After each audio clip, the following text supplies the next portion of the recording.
चलिए, स्ट्रक्चर्स आपकी कंप्लीट हो गई। अब हम लिखते हैं, है ना, इसमें लिखिए इसमें लैंग्वेज कि ये ऑर्थो पैरा पोजीशन पे क्यों देता है आपकी रिएक्शन। तो हम अब लैंग्वेज लिखेंगे।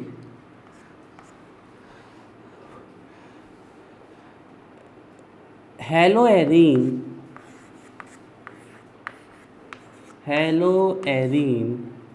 अब ब्रैकेट में लिख सकते हो क्लोरोबेंजीन, ठीक है।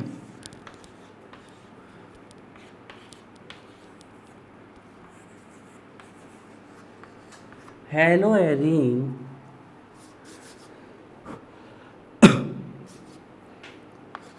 सोज electrophilic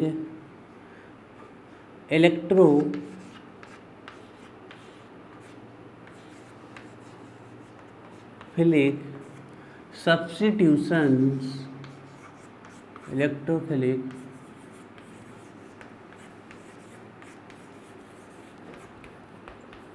substitution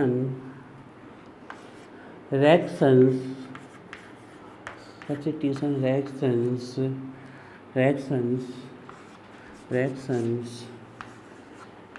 eight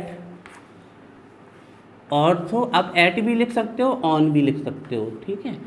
eight ortho and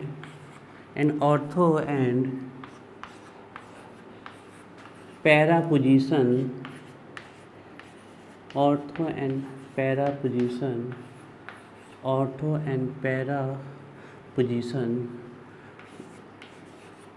due to haloarene shows electrophilic substitution reactions at ortho and para position due to high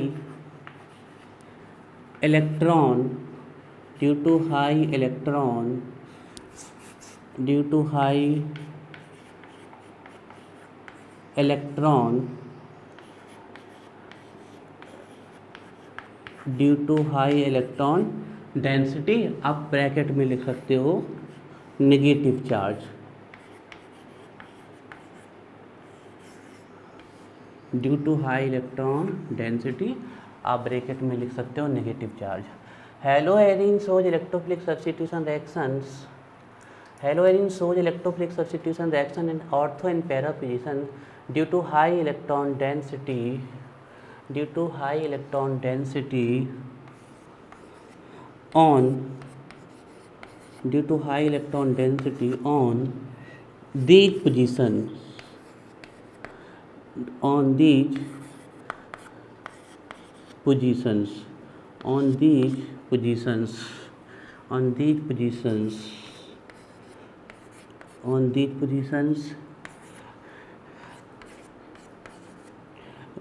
on these positions which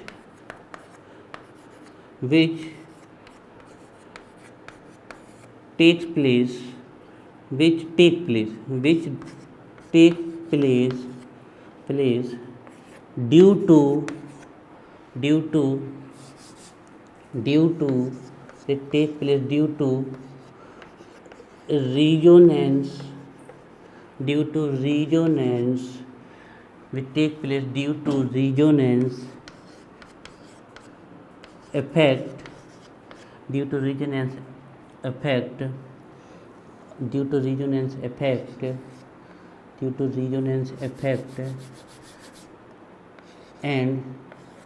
due to resonance effect and ortho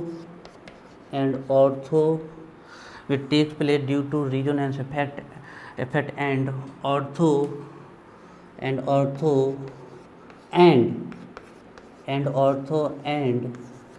para directing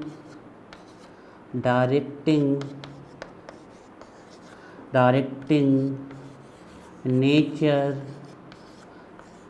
of halogen. और जैसे halogen अपन ने chlorine लिया तो कोष्टक में लिख देंगे chlorine, ठीक है। चलिए क्लोरीन। देखो हमने कुछ नहीं लिखा है ना, आप अपनी लैंग्वेज भी लिख सकते हो।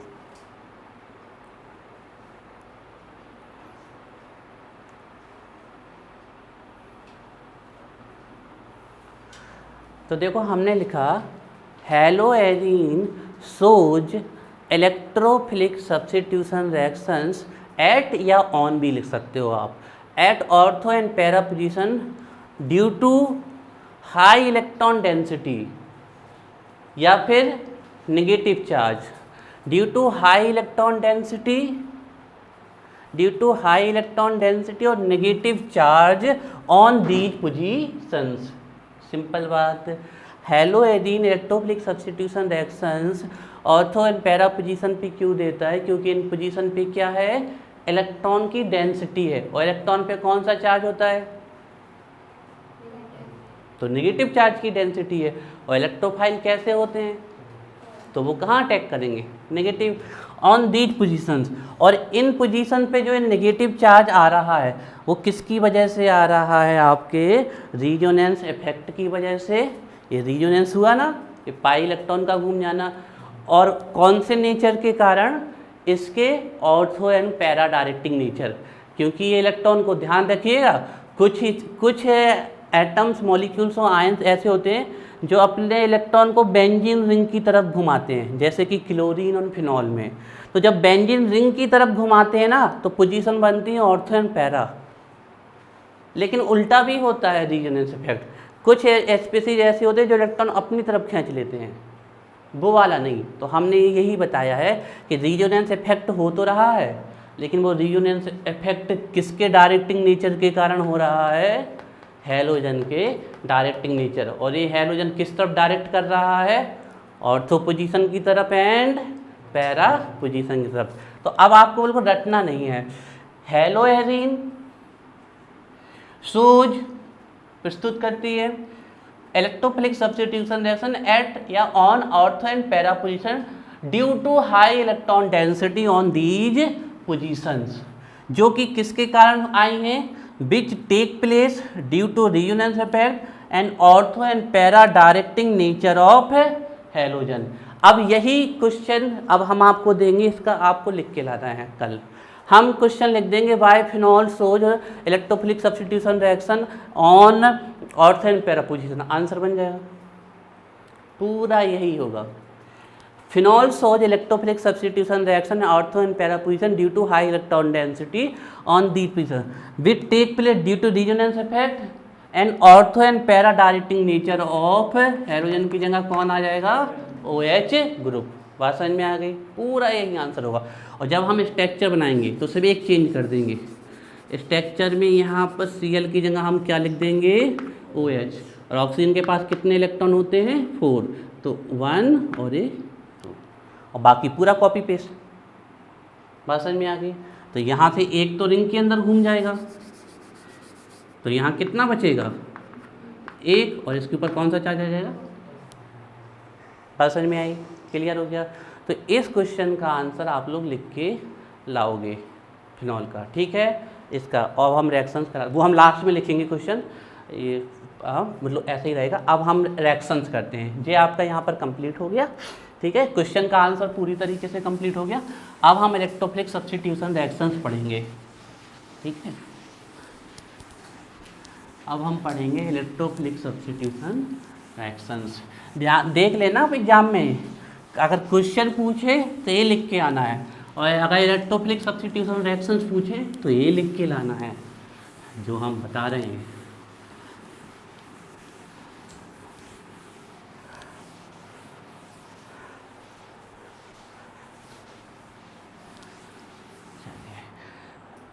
अब हम ये वाला क्वेश्चन हो गया तो रिकॉर्डिंग फिर से स्टार्ट करते हैं।